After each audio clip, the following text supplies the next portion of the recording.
The people of Israel were exiles in the land of Persia. God punished them for their ongoing sin and disobedience and took away his protection from them.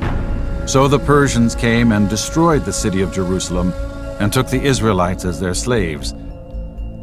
One of these Israelite slaves was a man named Nehemiah. His job was to serve food to the king and to make sure it was safe to eat. Though most of the Israelites lived in Persia, there were a few that survived and were still left in the broken-down Jerusalem. He missed Jerusalem and wanted to go back and help those people.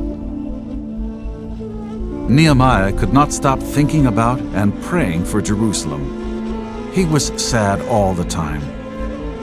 One day, while Nehemiah was before the king said, "Nehemiah, why are you so sad? Are you sick? Is something troubling you?"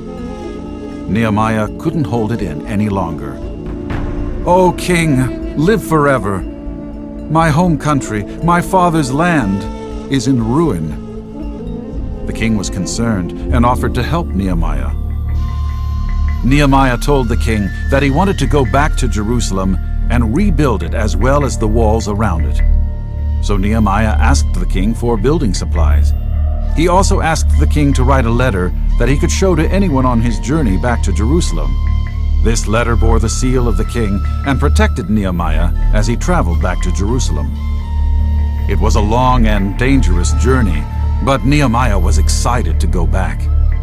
As they neared Jerusalem, they could see its ruins in the distance.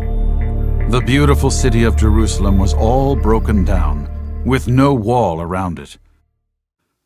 Work began immediately. Nehemiah wasted no time and gathered all the men to help rebuild the wall. He assigned each group to their task, rebuilding sections of the walls, brick by brick. It was a big task that was going to take a long time. As Nehemiah and the men rebuilt the wall, many leaders from nearby countries tried to stop them. They threatened to kill the Israelites. Nehemiah prayed to God and did not stop working.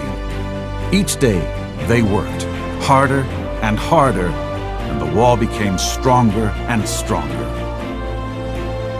After months of hard work and danger, the job was complete.